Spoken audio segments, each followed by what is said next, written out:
And then many also come together. Ah, I love that other person so much, I want to have a child with them. They get pregnant and soon after, they discover that that prince or princess was nothing like that. And then there's another little being in the world, living under a roof full of problems, with separated parents. Because you don't give time to anything. You want everything yesterday. You don't accept getting to know each other. You idealize. It's as if you imagine, what is the perfect match for you. Then you design that perfect pair. Then put aside all the qualities, none of the defects. No, the defect is not in the doll you are creating, it just has quality. Then you put the qualities there. Then when you find someone, you take that person and put them in there. It's that ideal you're expecting from that person. You don't look at the person, you look at the doll or doll that you idealized. Then when the person fits in there, those qualities all fall to the ground, you say, "Hey, but that's not what I imagined." Yes, because the other is real. Your doll is imaginary. You imagine, "Ah, I want a Prince Charming. I want an enchanted princess." There is no such thing, there are souls who make as many mistakes as you do. Living happily ever after requires a great deal of wisdom to make this maxim happen. So my brothers, rethink your relationships. The most important thing in love is respect. It's respecting others. You are not without flaw, you have a lot of flaws. How do you expect the other person to have no defects? So break these imaginary dolls. See real people in front of you. Real like you. That they may have the same errors, and other errors, in addition to yours. And then ask yourself, am I ready to accept that person with all their mistakes? Ah, but here I will leave a caveat. You've lived with that person enough to know how many mistakes they have. And this is important, she has already shown herself completely to you. Very good. So now, you know what you're taking home. Then you have to ask yourself, am I ready to accept all those defects? Ah, my love supplies everything. Oops. Oops. Oops. Love doesn't supply anything. Because your love will wither if you don't agree with his flaws. Because you will fight, you will come into conflict and that quantum of love will decrease over time. It is not love that forgives mistakes. So ask yourself these questions. Look at your companions and analyze, do I accept him exactly as he is? This is a question. You will probably all say yes. Which is a lie, because you always try. Ah, so and so doesn't do it like that. He does it this way. You are always trying to change each other. Then there are those that are even worse. Ah, after we get married, I'll change him or I'll change her. Why? Where do you think you are better than him or her at changing him or her? What are you, a feudal lord, a slave owner? What do you put the other in, the way you want? Because this is slavery, this is not love. So this story, that I'm going to get married and I'm going to change the other person, you're doing it completely wrong. And even more wrong, those who allow themselves to be subjected. Because it's cancelling itself out, exactly like that case of passion. And then when you open your eyes, you will look back and see, how did I let myself be enslaved and submitted? This is a lack of self-love.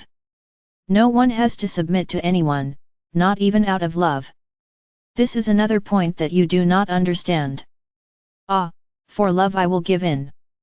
Give in, one day you will get tired of giving in, and you will see that it is not your giving in that made the other person change, that made the other person improve. Of course, I'll make an aside.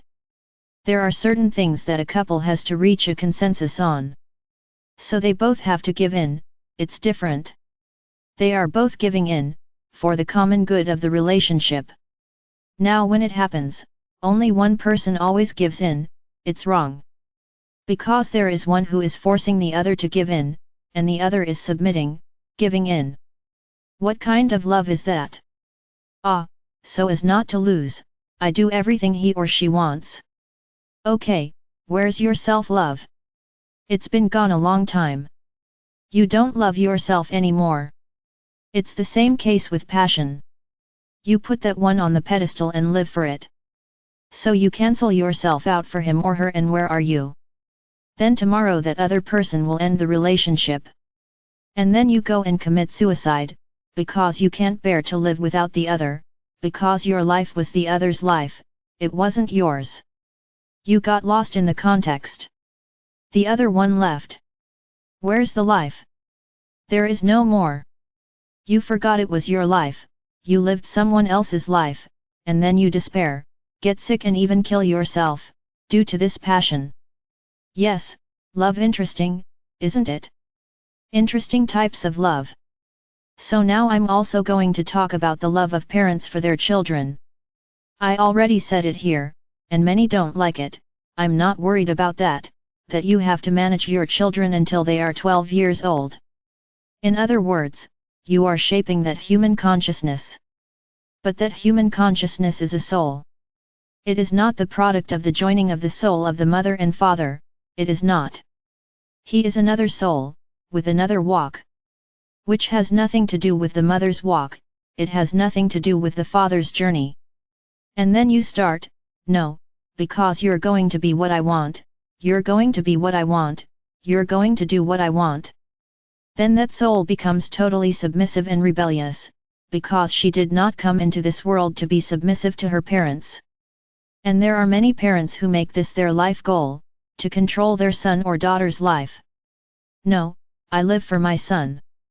You are you, your child is your child. So there's no such thing as living for your son. You played your part, until you were 12 years old. From then on, everything you taught, everything you shaped, is already duly registered in his memory, in his human consciousness. He will now follow his path. Raise individuals, not children. I already said this here. Whoever raises children is like a hen with her chicks under her wings. But the chicks grow up and leave. Animals know this. They take care of the puppies as long as they need them. And what have they been doing since they were little? They send the puppies to chase, to fight, to learn to live, because they will not stand by them. You do exactly the opposite, you want to overprotect your children, your puppies, so that they don't suffer. Ah, my son won't suffer. My daughter will not go through what I went through. Why not? What if it's her journey, going through what you went through? Then you go, put it in a glass jar, he puts it, and then how do they learn to live? They don't learn, because you don't let them, you are there fooling their way. Ah, I'll do it. No, no, no, this is bad for you. You have to do this. Because you believe that that is better for that soul. But that is another soul, not you. So how can you know what that soul wants? Stop controlling your children's souls. You have children up to the age of 12. From the age of 12 onwards, you start to have people at home living with you. Individuals, who continue to follow the rules of the house, continue to respect the wishes of their father and mother. I'm not saying otherwise, the house is yours. So, he or she has to respect the house rules, perfect. As if he were a perfect stranger. You have to make the values that you passed on to him or her count, perfect. Now the life decisions are not yours to make. It's from that teenager. Ah, but he's opting for something that won't lead to anything. You know, do you have a crystal ball, to know if that path he's choosing is bad for him? Or is it bad for you, within your concept? And that's where that individual begins to realize that if he makes mistakes, he will have the consequences. It's not every mistake they make, you go there and put sand. Because it's no use. What he did wrong, he will get back. It's not you putting it in a little jar, where the reaction won't come. But it will come in a much more intense way, because you yourselves are hindering the intensity of the reaction. While you are pouring sand over the problem out there is only getting worse. So when the lesson comes, it will come to knock you down. Because you didn't let him take the lesson lightly. He did the stupid thing, there was no reaction, because you threw sand. But the reaction is accumulating. And every time he makes a mistake, you add sand, and the reaction builds up. One day, you won't be able to add sand anymore, and when that reaction comes, it will be drastic for him, and he will have learned nothing. So if your children, individuals make mistakes, feel it, and talk and say, everything you do has consequences. Do this, from a young age. This is the maxim you have to teach your children, that everything they do, good or bad, has consequences. It's a wall, hit and come back. Everything is like that. There is nothing you do that doesn't hit the wall and come back. So teach them from a young age. Wrong, reap the result of your wrong action.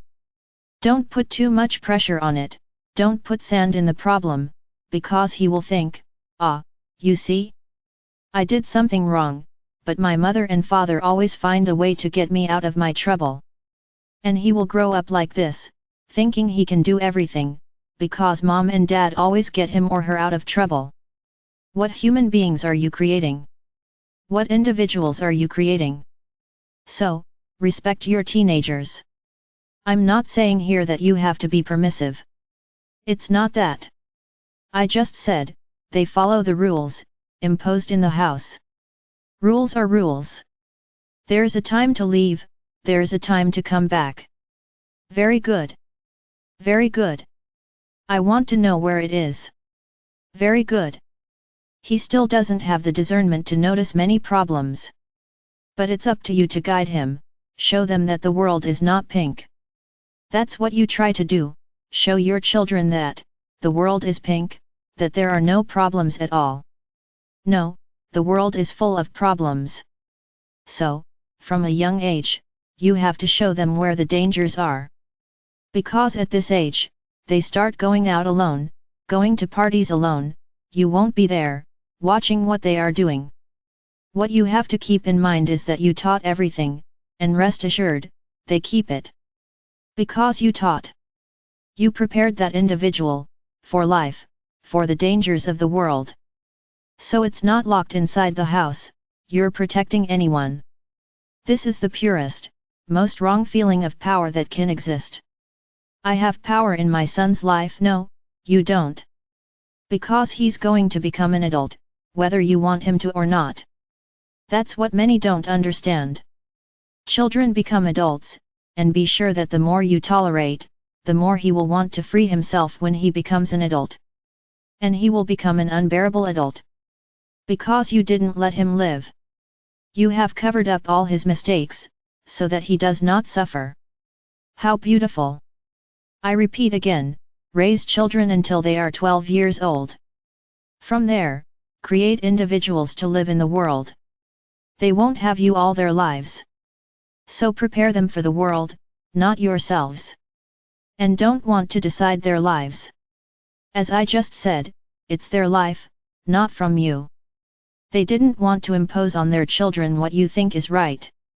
That is your opinion, it is not the path of that soul. That soul came with another road, another path, another profession. Don't impute to your children your desires, your frustrations. Ah, so why couldn't you be, so my son will be? Why? If you can't be, that's your problem. It's his path, you don't have to force him to do anything, because you want to. He is already an individual, not a puppet in his hand. So don't make your children puppets. Make your children individuals, ready for the world, ready for the problems of the world, ready for disappointments, ready for the NOS. This is creating individuals. So my brothers, I think I managed to address practically everything, practically all forms of love. So I would like each of you to think about it. If you are following something I said, change it. The first love you have to have is yourself. Love each other first, always, then comes your partner, then comes the child, then comes the mother, then comes the father.